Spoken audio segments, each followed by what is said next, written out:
Punjab food authority ने नाकिस oil, दूध, पत्ती और दीगर मिलावटी और जाली अशिया बेचने वाले 6 अफराद के खिलाफ मुकदमा दर्ज करवा दिया। एक मुलजिम को गिरफ्तार भी कर लिया गया। इसी पर बात कर लेते हैं नुमाइंदा डॉन न्यूज़ नुमान लियाकत से। नुमान, बताइएगा मजीद क्या कार्रवाइयाँ की जा रही हैं? देखिए जी, पंजाब फूड अथॉरिटी ने ये ग्रैंड ऑपरेशन किया है और मजमूई तौर पर 3,330 फूड पॉइंट्स की चेकिंग की गई है और इस दौरान 6 अफराद पर मुकदमात जो है वो दर्ज किए गए हैं और एक मुलजिम को गिरफ्तार भी किया गया है।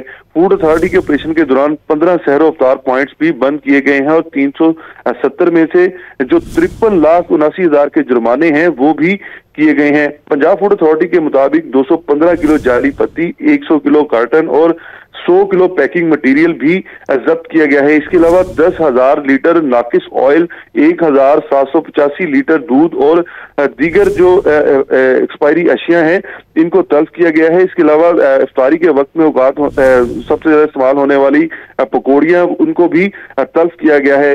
तो डीजी पंजाब फूड अथॉरिटी की जानिब से ये बताया गया है कि निश्चित टाउन में जो जाली पत्ती यूनिट है, इस मुद्र सेहत पत्ती की बिना पर इसके मालिक को भी गिरफ्तार करवाया गया है और जो रेस्टोरेंट्स बंद किए गए हैं सैर अफ्तार के औकात में काम करने वाले, यहाँ पर दीगर अशिया और ऐसे हशरात की बहुतात पाई गई थी जो कि बीमारियों का सबब बन सकते थे। इनको मद्देनजर रखते हुए इन पॉइंट्स को भी बंद किया गया है और ये भी कहा गया है कि ये कार्रवाइयां जारी रहेंगी और फूड अथॉरिटी जो है वो सैर अफ्तार में जो बेहतर अशिया है वो दीगर अफराद तक, शहरियों तक पहुंचाएगी। जी, बहुत शुक्रिया नुमान लियाकत इन तफसीलात के लिए।